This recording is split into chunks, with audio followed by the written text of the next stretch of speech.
Hello and welcome along to Extra Time here on LCFC Radio and LCFC TV after Leicester City's 1-1 draw at home with Brighton on Sunday in the Premier League. We've got four of us on the show today: Iwan Roberts, Tony Cottee and Matt Elliott. So good morning, good afternoon to the three of you.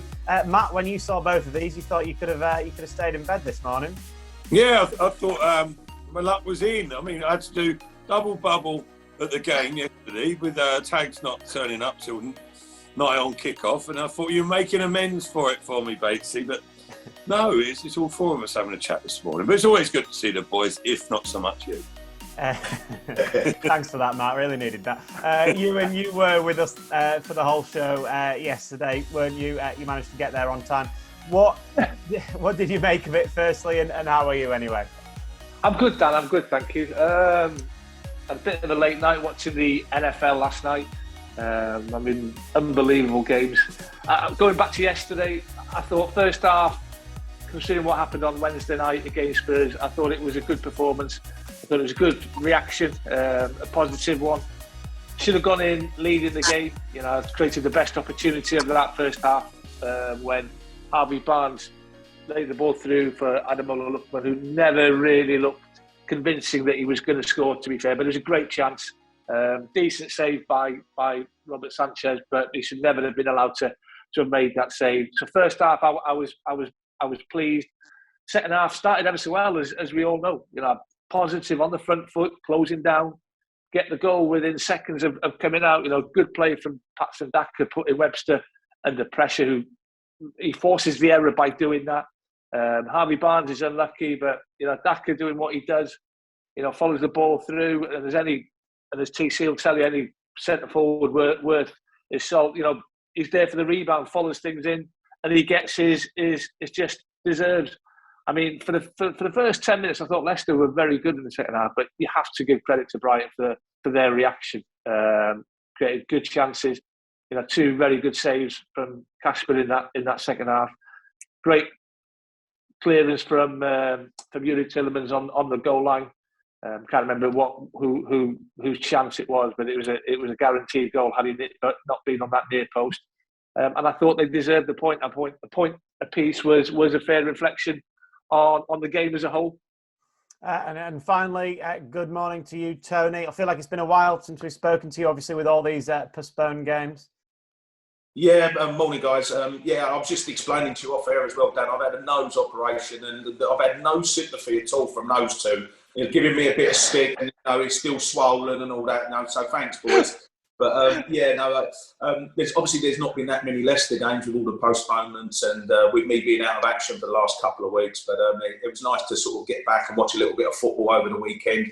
Obviously, didn't see the Leicester game live. But I caught up with the highlights last night, and you know, it's one of them results you look at, you think on paper, you know, is it a poor result drawing at home to Brighton?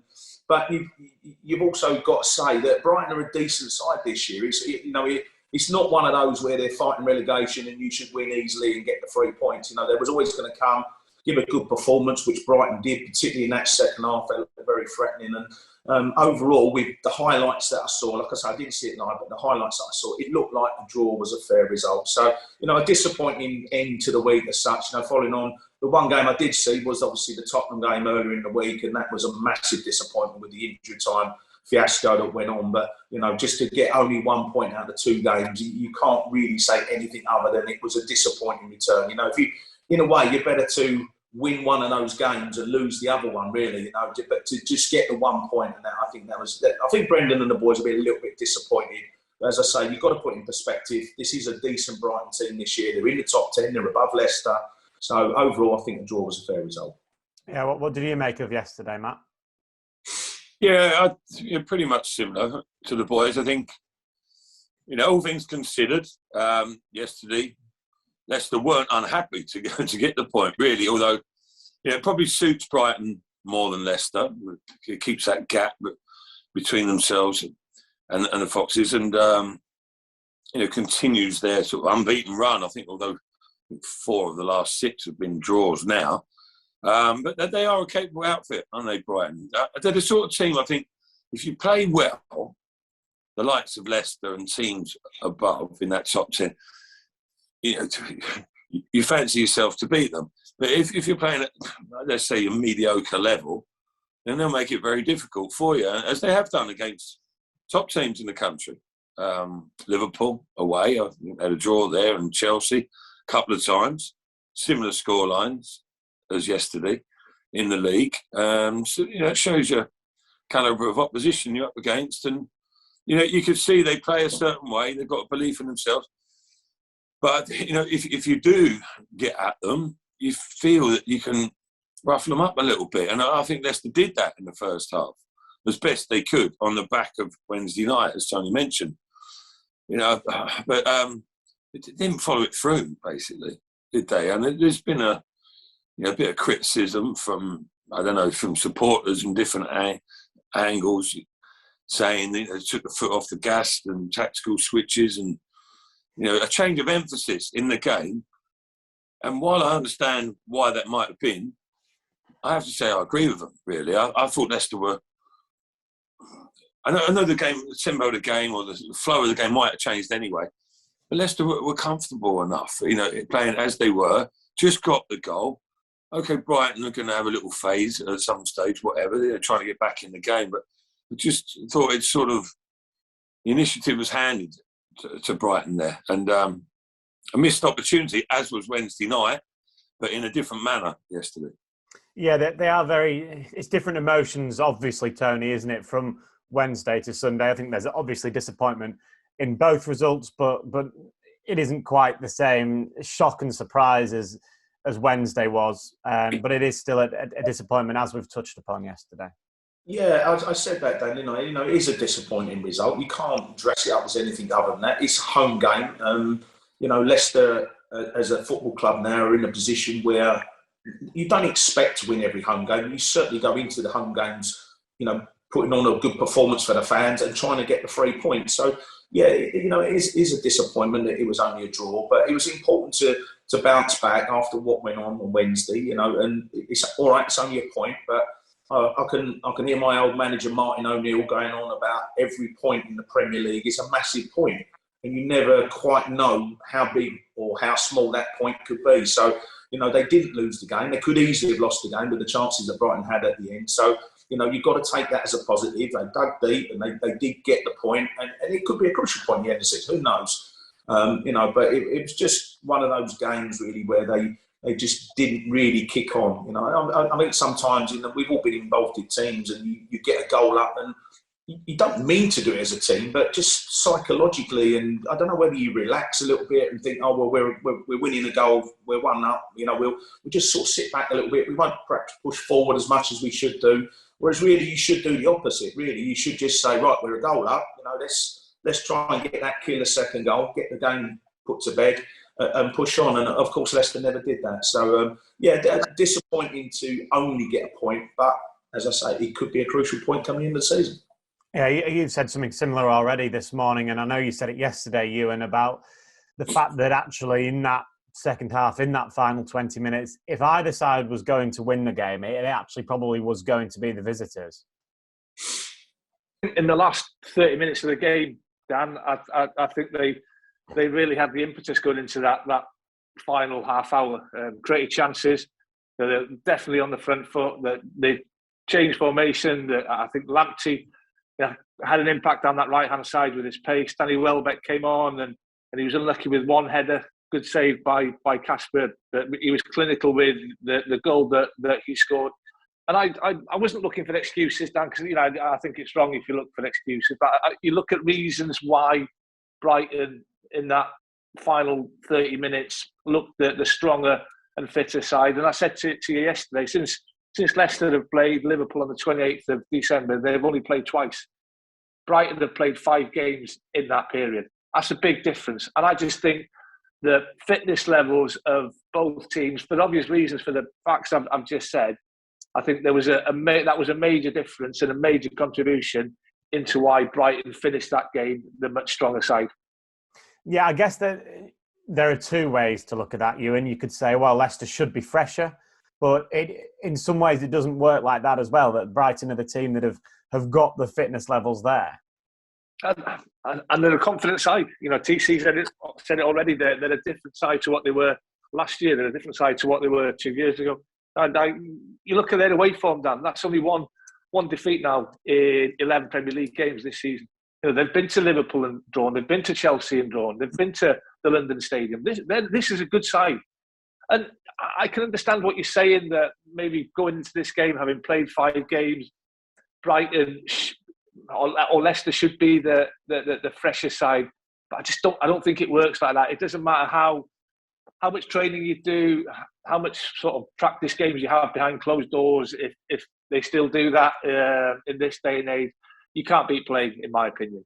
You can't beat, a competitive 90 minutes. And I think that was the difference for me. The lads couldn't get hold of the ball. They couldn't get the ball up to the likes of Daka and Harvey Barnes and Lookman, kept not giving it away. I think there was some tired bodies out there, especially after the work that they had to put in on Wednesday night in a tough game. And I said to you yesterday, Dan, injuries are absolutely killing the club at the minute. And it's not an excuse, it's a fact. You know, Jamie Vardy, Johnny Evans, Fofana, Ricardo, Castagna, Iheanacho, Ndidi away on international duty. You know, you're talking about top players. It's impossible to replace those players I've just mentioned. Yeah, and we'll talk in a little bit of time about the fact that there is a bit of a break now until the next, well, certainly the next game anyway against Forest, and then even the next Premier League game is a little bit further away. We'll talk about that break and what that might mean for Leicester. Just going back, Tony, to what Iwan was saying about the fitness levels and match fitness. Obviously, the three of you played the game, so you know exactly how. But for someone who hasn't, why is it so different playing a game and getting those fitness levels to playing a 90 minutes in a training match? Well, because it's a different level of pace to the game, I think, Dan. You know, with the best will in the world, you put a training session on and, you hear a lot of talk nowadays about they're trying to do it, the intensity, the training of what you would replicate in a match day. But I think that's very difficult to do. And also in training, you're perhaps worried a little bit about injuries. You don't want players steaming into each other and taking each other. They've got enough problems, as Ewan's touched on at the moment, in terms of injuries. You don't need any more injuries. So what happens is you then are ticking over in training. Now, ticking over in training is fine because it's keeping your fitness levels up, but it's not the same as match sharpness. When you play a game, you get your match fitness and your match sharpness. When you're training, you're at a certain fitness level. When you play the games, you go to that little bit higher level. And that's what Ewan's talking about, the difference. Because if you haven't played for a couple of weeks and, you're just not sharp as the other team because they've been playing the games. They've got that match fitness there and you're playing a little bit of catch-up. It's not a big difference, Dan, but it can be enough to influence certainly a football match, a result, and also in terms of what we saw in the last half hour, where there's no disputing that Brighton were the fitter, stronger team and looked the more likely to score a goal. So, it can be frustrating for the fans because the fans will look as, oh yeah, of course they're training and they're getting paid loads of money and all the things that you would normally naturally hear from supporters. I understand all that. But in terms of training and in terms of playing a game, that's why players would always say, I'd rather play a game. You'd rather play a game because the training is you're training to play the game. So you want to be a part of the game. And when you play the game, you get your fitness as an individual and you get your strength as a team as well. So it does make a huge difference. We've seen it many times over the years. Obviously in the old days you didn't have COVID, but you had postponements with bad weather, etc. And sometimes teams wouldn't play for 2 or 3 weeks. And then you've got other teams that have played through the bad weather and they were getting results. And of course, when the teams come back from the 3 weeks off, they was losing games. And that is the difference. It does make a big difference. There's no doubt about that. One of the players, Matt, that has returned from injury for Leicester is Patson Daka.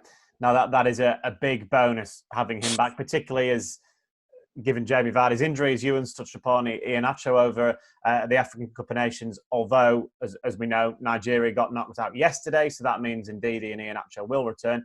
But Daka being in and being available for these games has been really key. Yeah, he's come back at a very timely and opportune moment, hasn't he? With the omissions of Vardy and Iheanacho for different reasons. But, I mean, on the back of what you were just saying there, in regards to the injury front, it's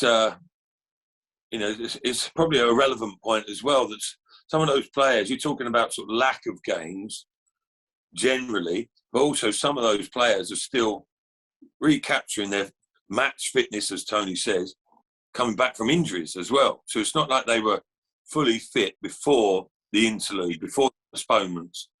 Not all of them, but, you know, a scattering of players. You know, James Justin, Harvey Barnes to a degree, Patson Daka, one or two others maybe there. You know, coming back into the fray and not 100% fit already. So, again, another factor to consider. But, yeah, Daka, I felt it's not his own fault, but I felt he didn't really get into the game too much. I thought Leicester played quite well in and around him. Barnes was good at times. Maddison was good at times. Lookman also. You know, they buzzed around and threatened, but didn't actually offer him too much service in terms of opportunity in front of goal. But when he did get that chance, you know, it fell to him and he's tucked it away nicely, hasn't he? But it was, yeah, he's a good addition, isn't he? You know, without a doubt, he's done better than I thought he would initially. When he first came in, I thought, should have known better, really. I thought he was a little bit raw. And I thought, is he just about sort of pace and goals? But he's done fine. Like, he's linked up well at times, isn't he? He's a strong boy as well. He doesn't mind getting involved in the mix with the centre halves. And obviously got an eye for goal. Times his runs well. When an opportunity falls to him, you fancy him to finish, don't you? And that's always a good sign. A lot has been made, Ewan, about him being Jamie Vardy's successor and the fact that they're similar players. They are very, very similar in the way that they play. And Matt was touching upon, obviously, so there's times when Jamie Vardy isn't in a game for 25 minutes, for half an hour, a little bit like Daka yesterday. But when he gets the chance, he scores the goal. Yeah, and neither of them have got a problem of playing that lone striker role. They're confident in doing that. Both have got great concentration levels because, as you said, they'll go without a touch. They're isolated up there on their own. They're not getting the ball played up to them. They're both exceptionally quick, and the strength is those runs in and behind the two central defenders. But, you know, both are clinical in front of goal. And, you know, when you think, probably it reminds you of a young Jamie Vardy. You know, he's only 23 years of age. There was a big question mark whether he'd score in the Premier League.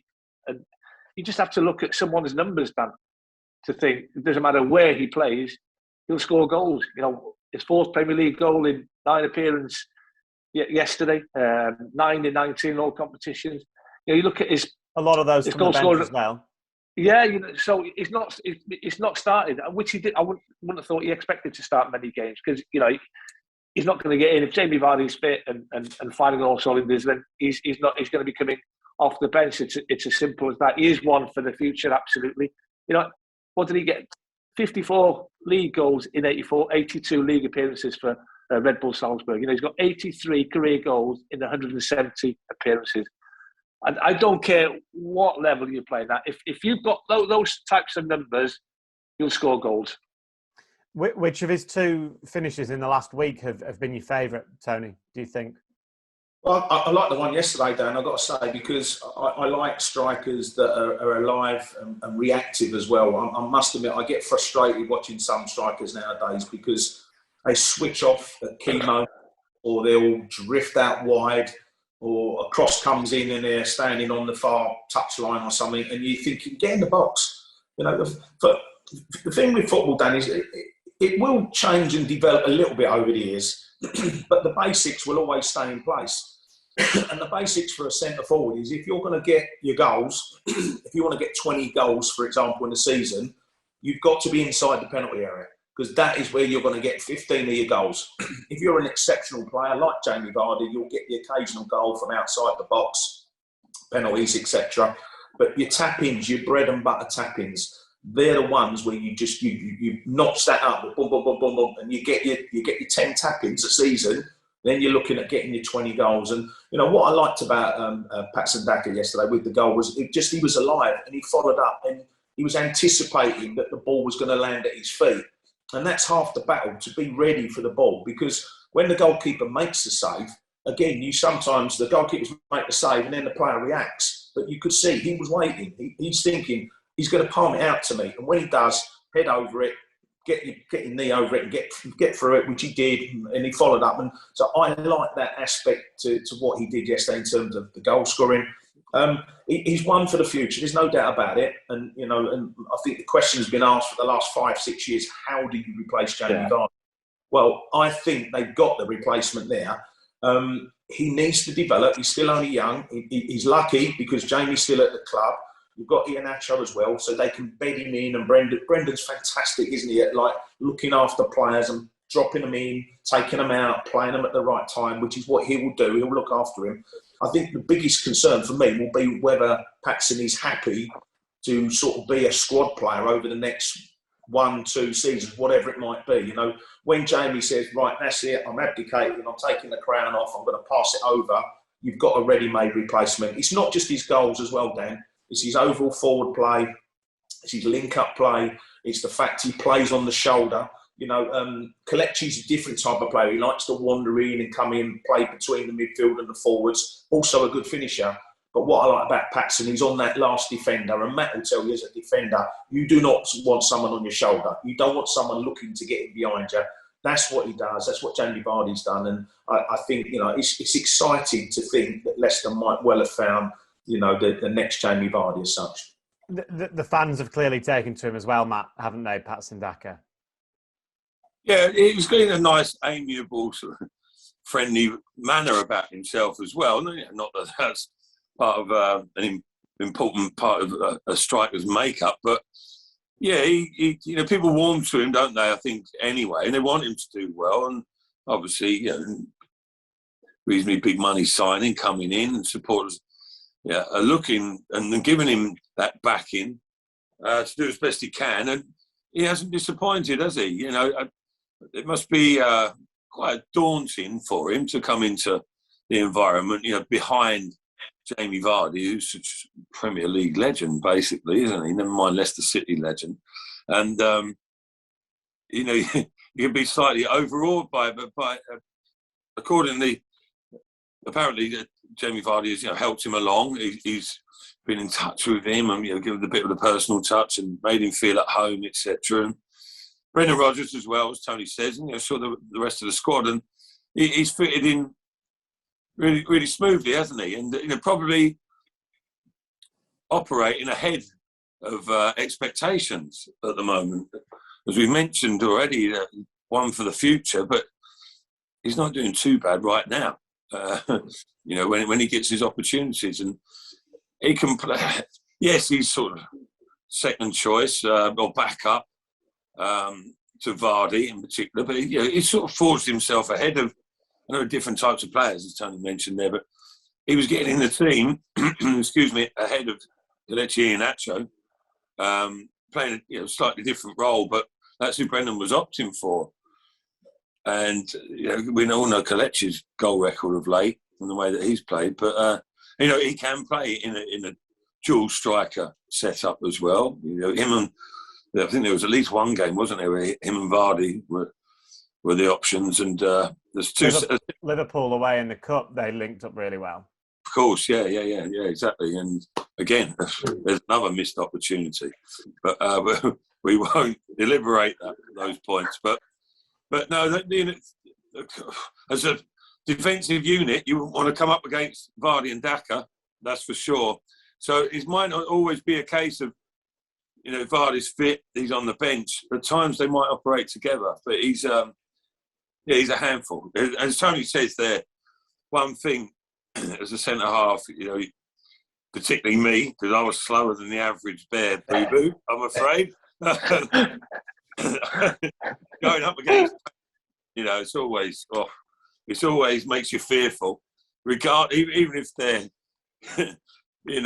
clod-uppers or from the lower leagues, it doesn't matter. If you've got pace, it's a problem. But Daka also he's clever, he's intelligent with the runs, like you're saying, playing off the shoulder. They're probably the best two exponents of that for me that I played against. Andy Cole, Ruud van Nistelrooy, the two of them, both Man United players, primarily, obviously. But I swear, Van Nistelrooy spent 90% of his game offside. And you're just thinking, where is he now? Where he's constantly looking around. He's offside, but at the vital moment, he just drops in that half a yard. He's onside, makes the run, and you're in trouble. And Daka's not totally like that, but more like Cole probably in his movement, but constantly on the back of defenders. And it's, you know, the likes of Tillerman, Maddison, and others, you're looking to see could have a field day going down the line. One other point on that goal yesterday, Tony, you spoke about him being ready and alive to the situation and proactive rather than reactive. This was, 25 seconds after the start of the second half? So you could almost forgive him for not being proactive because you're still betting into the second half. Yeah, I mean, we've discussed many times, Dan, haven't we, about teams switching off, switching on, whatever the case might be. And, you know, credit to Leicester, they'd obviously had their team talk from Brendan and he got the boys fired up. They get the ball down in the corner. And again, it would have been easy just to, as I said, you just sort of, you do your little bit of pressuring down in the corner and then you switch off and then you think, oh yeah, and then you watch the attack develop and then the chance comes and you're not there. So, he deserves great credit for that. He was switched on. The Leicester boys were switched on. It was a wonderful start to the second half. Brighton, perhaps you could say, were a little bit sleepy, but that's their fault. And Leicester took full advantage of that. But, when you do kick off, it's like we always talk about when you've scored a goal, you're always susceptible to conceding a goal because you switch off. It's a mental thing when you switch off. And at the start of the second half, it happens. We've all been involved in teams where you switch off and then all of a sudden you're a goal behind because you haven't concentrated at the start of the second half. And it works the other way as well. Obviously for Leicester, they have switched on and they've got the goal. And, as I said, it was just a shame they didn't build on that and get that killer second goal. But it was definitely a really good start to the second half. Just before the break as well, you talked about it a little bit earlier, that the Ademola-Lookman chance is a very big chance, isn't it, in the grand scheme of things? I think there's a big difference, Dan. Having played well in that first half, looked comfortable. Brighton had a bit of the ball in and around the Leicester penalty area, but never really, tested Kasper Schmeichel in the goal. I thought Leicester in that first half defended well. But yeah, there was a big chance. It could have been a big turning point in the game because if you think, and you've just mentioned it, 25 seconds after the break, they scored again. Can you imagine if Lookman had scored that, and he should have scored, let's be honest. It's a great chance. And Matty sort of alluded to it yesterday. The keeper was sort of inviting him to put the ball to his left-hand side because there was a big gap. And that's the difference. That is the difference. If that chance lands at Daka's feet at the end of that first half, Leicester go in 1-0. I wouldn't say Lookman is a natural finisher. I don't think he's got the composure of the likes of Patson Daka and JB Vardy. But it's a big difference. You're going in at 1-0, having played well. Big difference, 1-0 to 0-0. And as I said, then you come out to the start of that second half, you get that second goal. I know it might not have happened, but that's how it panned out. You're 2-0 up with 40 minutes to go. You put yourselves in a great position, but it was a gilt-edged chance that you missed. And then Leicester didn't really have many chances, Matt, did they, after the Patson Daka goal in that second half? No, which was disappointing, really. You were just saying there about the Lookman chance. I mean, the way the game went yesterday, you'd like to think they would have, but would Leicester have started the second half if they had that 1-0 advantage as aggressively as they did? Like I say, you would like to think yes, but I'm not so sure what the actual answer is.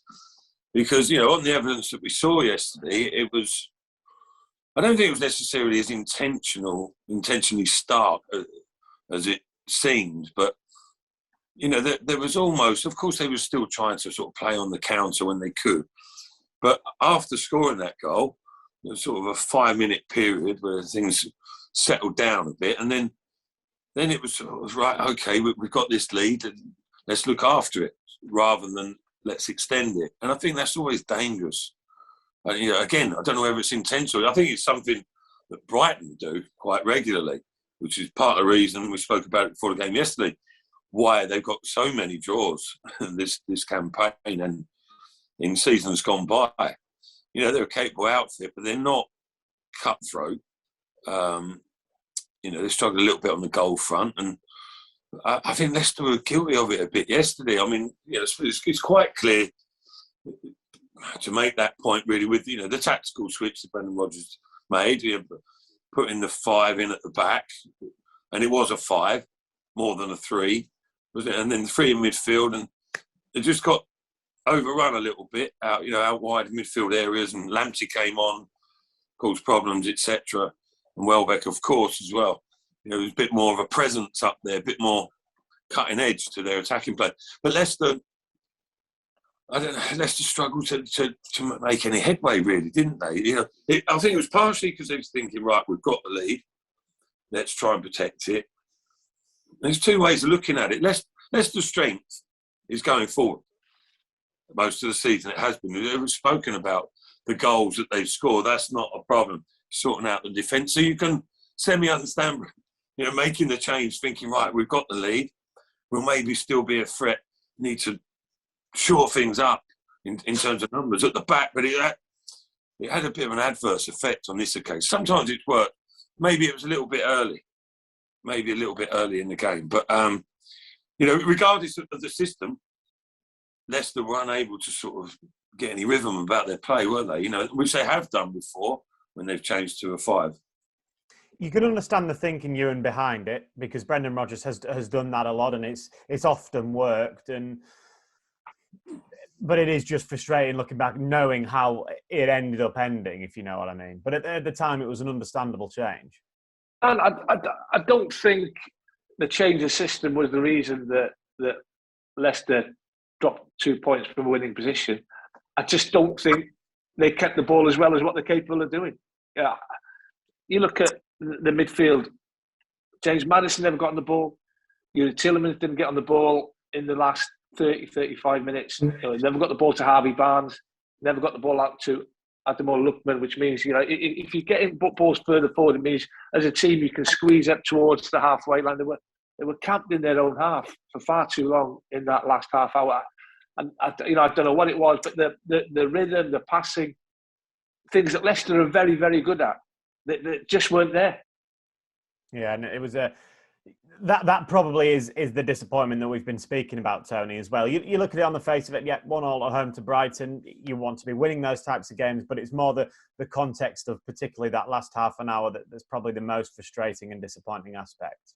Yeah, I think Brendan will be disappointed with that. But, you know, I saw his interview that he'd done for Match of the Day, and Brendan was very honest, as he always is. And we're pretty much at the halfway stage of the season, and just 20 games played for Leicester. And Brendan said, we're where we deserve to be. And if you sort of analyse Leicester's season, you know, it's been such a mixed bag, hasn't it? Some really good results, some poor results. But everything's been dictated by the injuries, because that has been the biggest problem. You can't get away from that. And, you know, any team in the Premier League, you take 2 or 3 top players out of any team.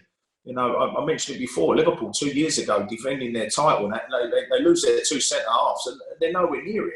And that was 2 players for Liverpool, you know, one of the biggest clubs in the country. So for Leicester to have to deal with all these injuries, they're where they deserve to be at the moment. They're in 10th position. Yes, there's a little gap to Brighton, and that's the frustrating thing about not winning the game, because if you win the game, you know, Brighton come back towards you, you get a couple of extra points, and there's not a lot in it, but they've kept that 4-point gap. But I think Leicester are where they deserve to be at the moment, not through any fault of their own, but purely because of the injuries, and there's something to build on going forward. You know, the carrot's still there.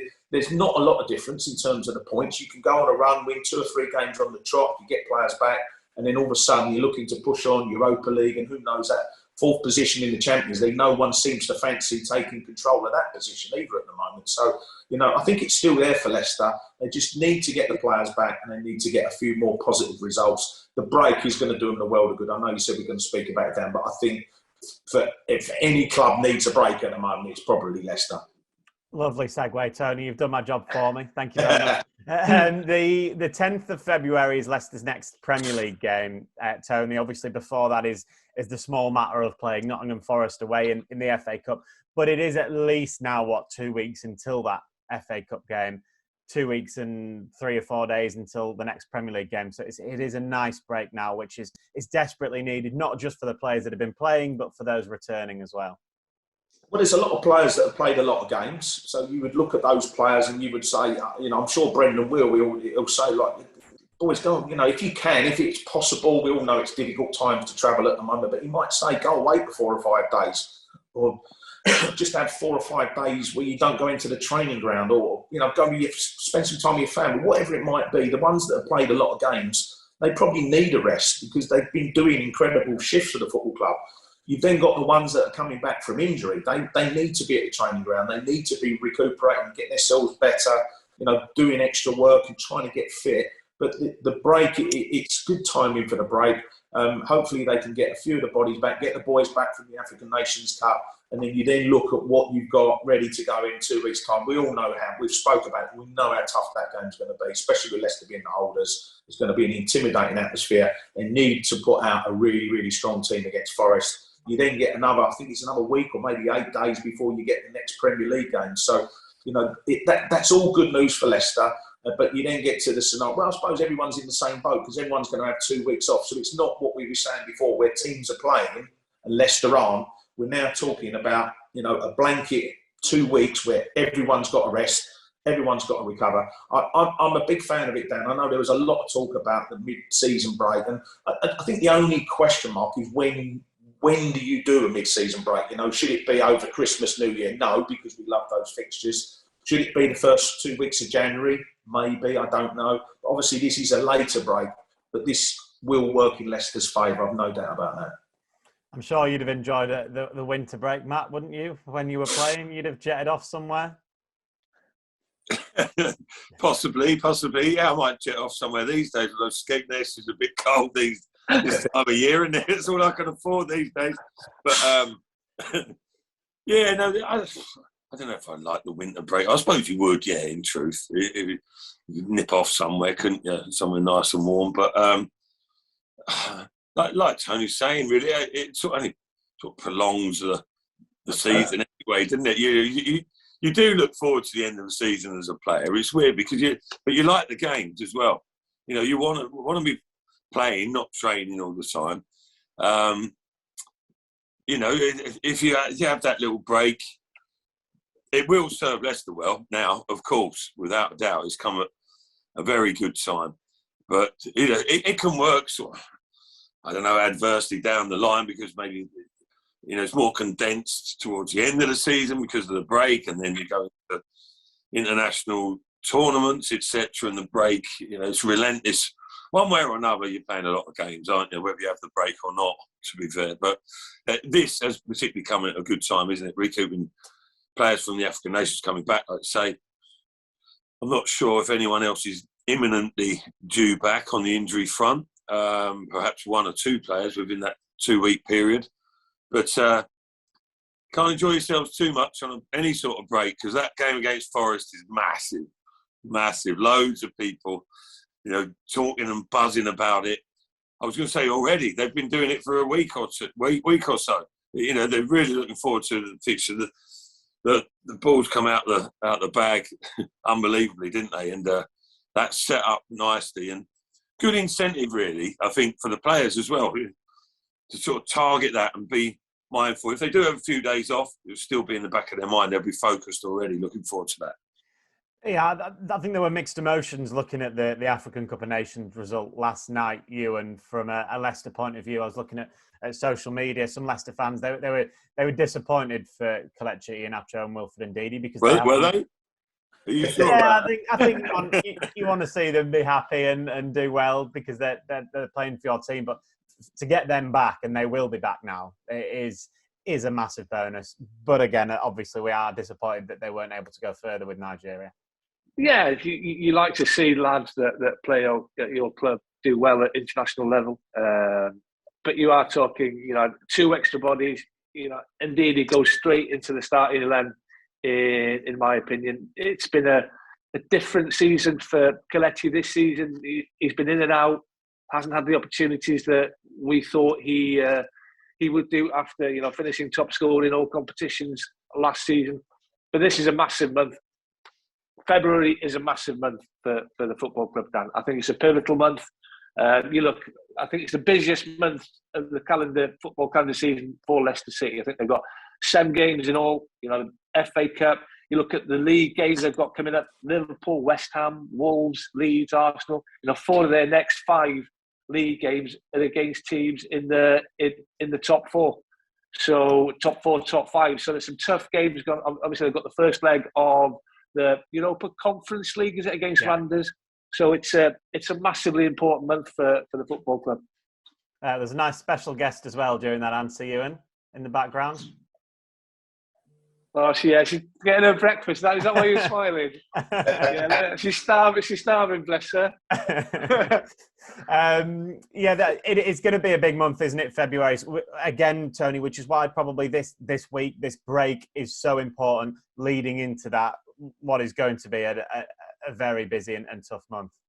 Yeah, I think Matt made a good point. It's all right having the break, but then it does condense things, doesn't it? And then you end up cramming games in. But you can't have it both ways. You can't say I want to be successful and be a part of a big football club and not play more games. Because if you are successful, you're playing in Europe, and as soon as you start playing in Europe, you've got more games. And we had all the group phase before Christmas. I know Leicester knocked out the Europa League, but they're still in that Conference League. And if you're in that competition, you want to go and win a cup. There's no point if you don't want to win the cup. There's no point in even turning up for the 2 games. You might as well have a go for it. I'm sure Brendan will.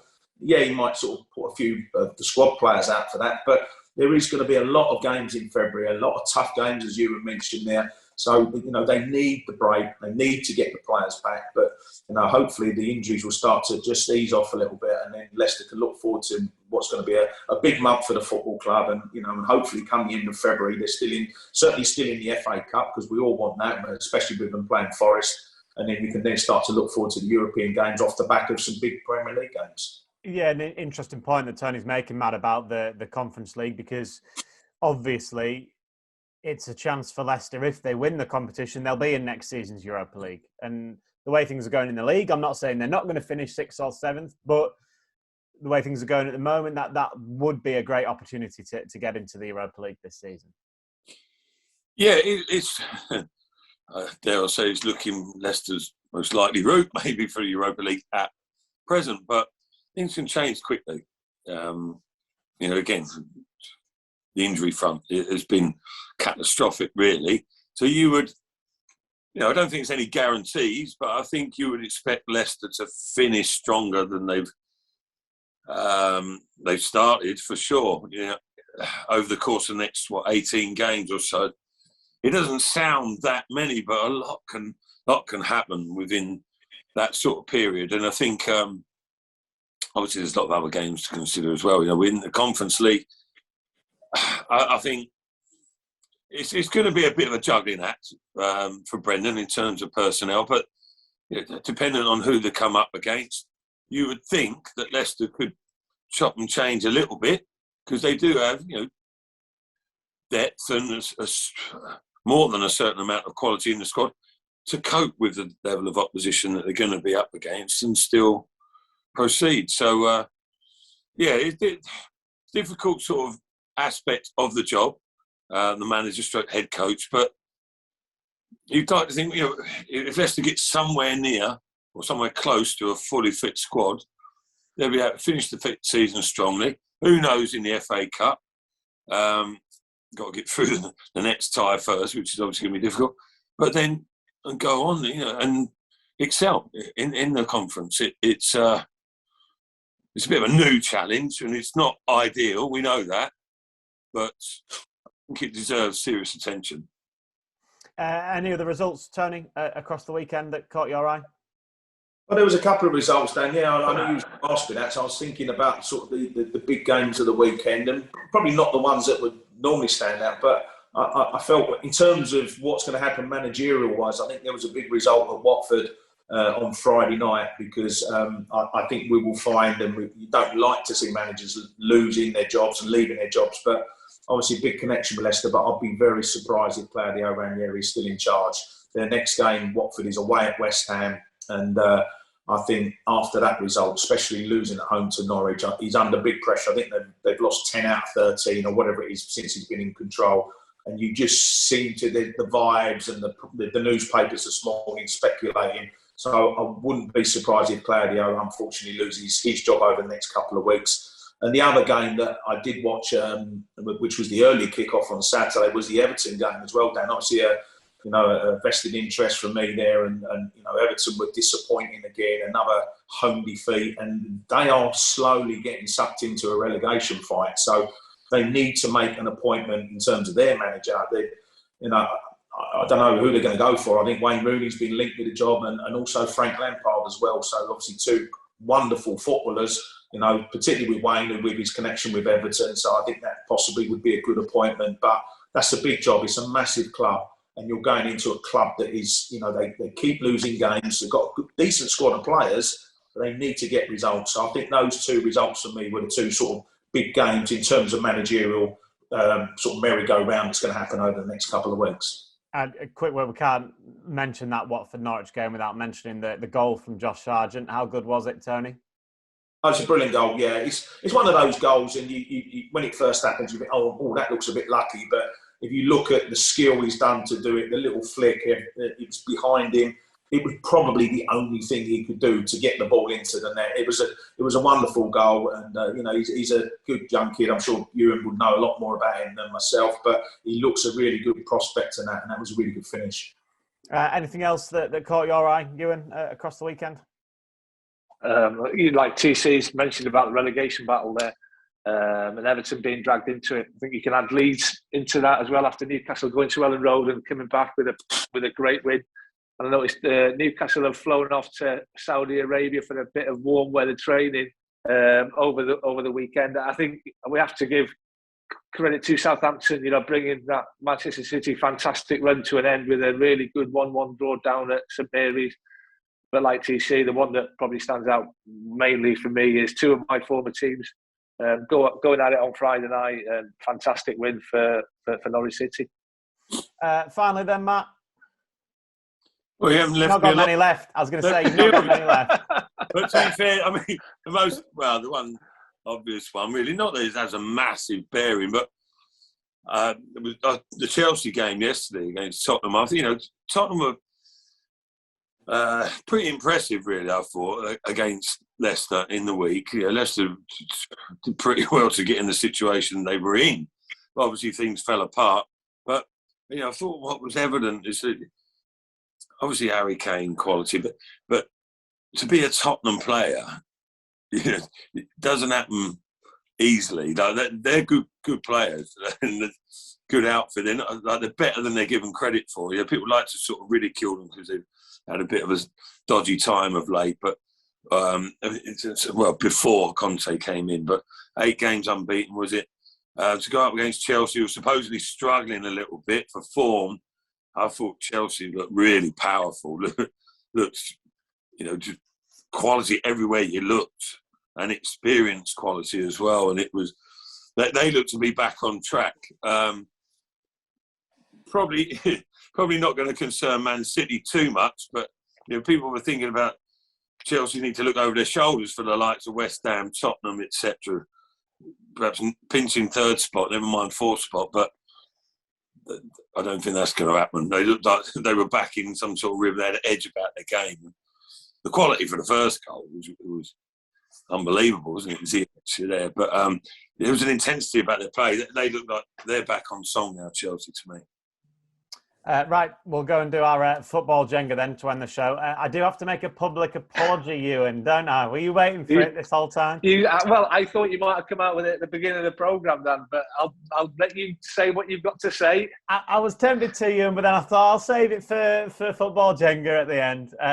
So my public apology is to Ewan Roberts. A couple of weeks ago, it was Ewan, Tony, Jerry went head-to-head. The theme was the 2 squads that played in the FA Cup final, Chelsea against Leicester. Tony went out pretty early on, didn't you, As Tony? usual. Yeah. He got bored, didn't he? So, And then it was Jerry and Ewan were head to head, and they were going for a long time. To be fair, Ewan said Timo Werner, and I said no, he wasn't, because I wrote that down wrong. Did play, so Jerry ended up winning, and obviously gave it the boom and everything like that. So Ewan had to sit through all of that, and then afterwards I thought, Timo Werner did play, so I went on a look. Immediately apologised to you and said I'd do a public one. So here you are. Cheers, Dan. Takes a big man to apologise. Takes a big man to apologise when he's got it wrong. Especially considering Ewan was about 4 wins in a row as well up until that would have been my fourth, mate. That would have been my fourth, Dan, had you not robbed me of it. Well, the record books unfortunately state that Jerry won that one.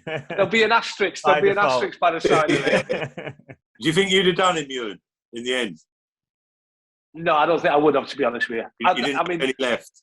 I plucked Werner out of thin air, to be fair, and he would have been mine, because we've gone at it a while. We've mentioned a few players, and I think Tag's had another couple under his belt. To be honest with you, in fairness, he did say he had a couple more, but it would have been interesting anyway. You'll get back to winning ways today, Ewan. Don't worry about that. Yeah. Ewan just wants to know. It just null and void at Ewan. That's what Ewan said after that one.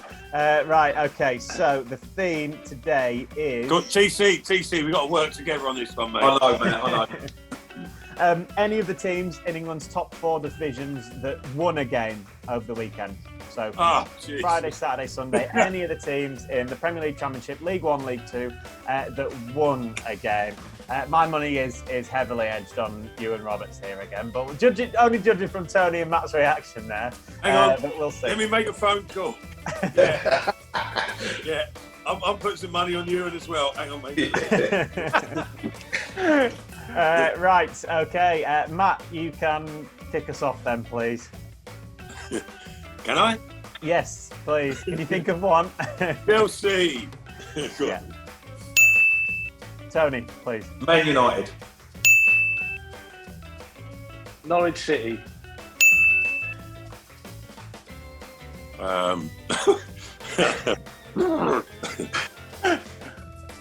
It was... Oh, Jesus.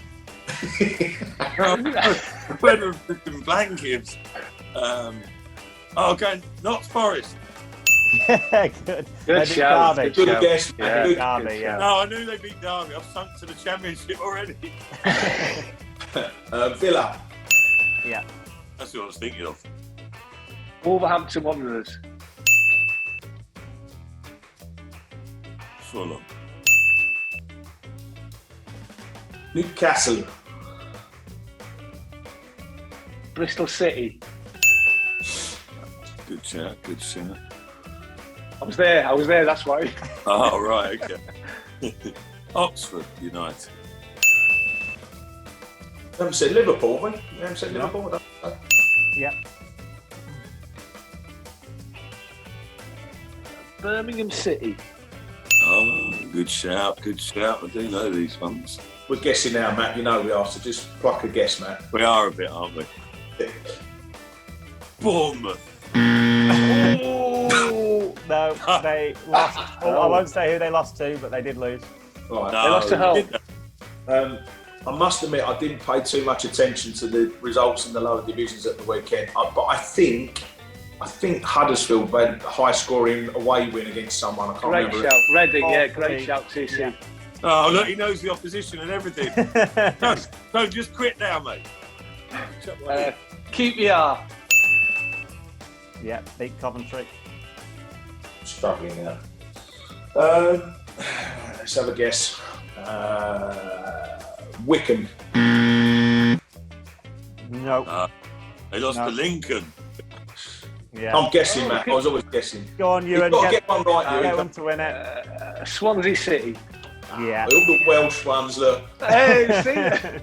Well done, Ewan. I think you were always going to win that one. To be fair, Tony, you lasted longer this time, didn't you? I did. Than last week, so that was good. That's like a moral victory, TC. What's that, mate? Go on, son. What's that, Ewan? It's like a moral victory, mate, you getting as far as you did today. Yeah. Listen, I knew that you'd make up with the victory today. I was confident. It was against me and Matt that it was always going to be a Ewan Roberts victory. Yeah, we couldn't have cover out there, Tony. Yeah, even if you'd literally done like Tony, Iwan, Matt, Iwan, like if Iwan had done 2 for each one that you'd have done, I still. He was always going to win. Oh, is that right, mate? Is it? Yeah, I think so, mate. Yeah, yeah. Hull City won at Bournemouth. That's who you said there, Matt. The other teams that won: Blackpool, Bolton, Cambridge, Charlton, Colchester, Doncaster, Exeter, Forest Green Rovers, Harrogate, Hull, Ipswich, Lincoln, Mansfield, Sunderland, Morecambe, Newport, Rotherham, Sheffield United, Tranmere, West Brom and Wigan. So there was a few that you missed out, but you also got around about half of them. So. A few? I'm trying to be nice to you, Matt. A few dozen. He was struggling after the first round. He was, yeah. Yeah. When Matt went into the championship guessing after about guess number 2, so I thought we were always going to be struggling. All right, well, you're back to winning ways anyway. You in your mind, you can be 5 in a row. Well, I am, mate. Don't you worry. Thanks to Tony, Cottee, to you, and to Matt. We've got a couple of weeks off, of course, before that game with Nottingham Forest. It's a 4 o'clock kickoff, which is where Jerry, I think, got his confusion at the weekend. 4 o'clock kickoff against Nottingham Forest a week on Sunday. So do join us for Matchday Live for that massive FA Cup game at half 2. But cheers again, gents.